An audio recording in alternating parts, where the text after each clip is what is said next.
Hi everyone, I'm back. Hope you've all had a fab day. Sorry that you didn't get your chapter of the book today, but I couldn't get YouTube to work. I had a power cut issue and then I accidentally deleted it, so I'm going to read it again. I'll do chapter 3 now, and if I get time tomorrow, I'll add another chapter in so you are up to date, so you'll have an extra chapter. Okay, so here is chapter 3, called The Kiss That Changed the World. It was pretty quiet after that for a while, apart from the noise of Septicemia screeching a put upon and telling the poor girl to get a move on, or the sheets would still be wet that night. What do you mean, so what? You don't understand, do you?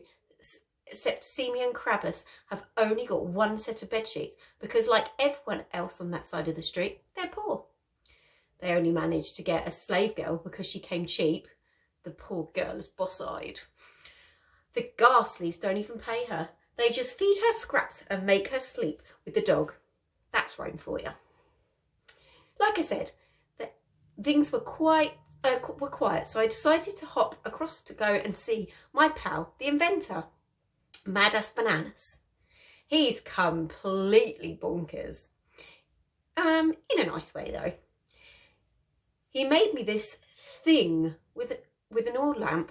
It's like a carousel, and the heat from the lamp makes it rotate. And hanging from the carousel are little metal cloud shapes. When you light the lamp, the clouds go round and round, and they throw big cloud shapes across the shadows of the walls of my room. It's the sort of thing you might give to a little baby, not a blooming, great big grown-up, black as you soot raven.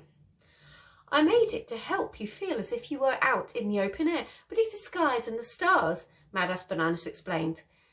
That's lovely, and you are the most kind, I answered, and gave a little bow of thanks and clacked my beak. Tock, tock, tock. The cloud carousel was very nice, and I didn't have the heart to point out to Mad-Ass Bananas that although I'm very clever, I can't light an oil lamp because I don't have thumbs. I have no opposable wings, which are only good for flapping about, so I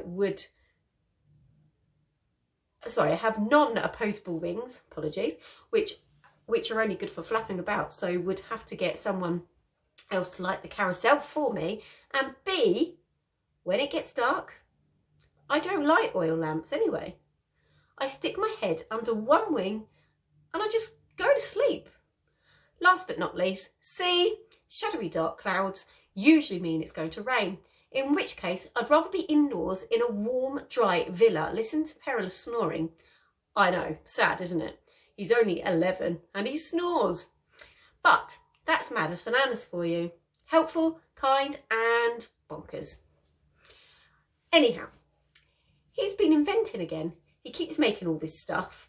You've never seen anything like it. He's grinning from ear to ear, so obviously he is very pleased with himself. I'm going to make a fortune from my latest invention, crop bag, he said breathlessly. Mind you, he told me that last week with the other thing he invented. What did you call it? A telephone? Telephone. That was it. You can use this to talk to people, even when they're somewhere else, he told me. Like, when you're in the bath, I suggested. No, much further away than that. For example, if I was here and you were in, say, Pompeii, I could talk to you. What? With that thing? Mad-Ass Bananas grinned and held it up. It was a curvy sort of object, and Mad-Ass Bananas held it to one side of his head. The top bit was right by his ear and the bottom bit was right by his mouth. You speak into that bit and you hear out of this bit, he explained. Right, I said, but how does it work? Well, you have to have two of these. I have one and you're in Pompeii and you have another one. I speak into my bit and you can hear me in Pompeii. You speak into your bit and I can hear you in Rome. I shook my head several times. No, it won't work, I told him. Why not? I held up my wings. Can't hold it, can I? And if I held it with my beak, I wouldn't be able to say anything. Ergo, it won't work. Ergo, that's another bit of actual Latin, and it means therefore. So now you know. Anyway, I went on. How can I possibly hear you if you're in Rome? Because it's a telephone. That's what telephones does. All right. You know me. Go to the end of the street with the telephone thing and talk to me. I can't do that, Mad Bananas frowned. For a start, I've only made one and you need two for it to work. One for me and one for you. Also, there are bits missing and I don't know what they are because I haven't invented them yet. And thirdly, there needs to be some sort of power source to make it all work. A power source, I repeated. The only power source I could think of was a donkey. We use a lot of donkeys in Rome, mostly for pulling carts and carrying stuff. So I was having difficulty picturing how that would work. You'd have to connect this thing to a donkey?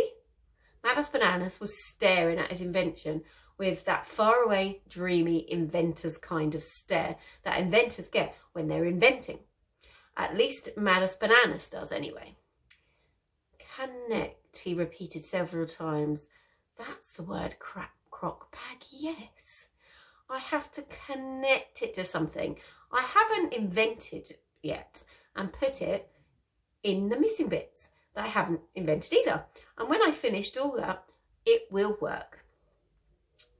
It will take the world by storm. One day, everyone will have a telephone. I shall probably become a millionaire. But first, I need a bit of money to get the supplies. I don't suppose you've got any money you could lend me, have you? You seem to have forgotten something, Mad Bananas. Really? What's that? I'm a raven, and ravens don't have pockets. Therefore, no money. Mad Bananas gave me a wistful smile and patted my head. You are my friend, are much more than a raven. Really? My mind was boggled. What did that mean? More than a raven? What is more than a raven? Did you mean something bigger? You mean I'm a buzzard or an eagle? But Mad Bananas was back in his invented world and he drifted off, muttering to himself, connect, only connect. Donkey, telephone, connect. But that was last week and he seemed to have already forgotten all about it because now he was full of his latest and greatest inventions. A weaving machine. It's a lifesaver, yelled the great inventor. It's going to make me into a millionaire. Now, where did I hear that before? Oh yes, the telephone, and before that, the tree. What do you mean you can't invent the tree? Actually, you're right, you can't. Have a biscuit. You can't invent the tree, and that is exactly what I told him.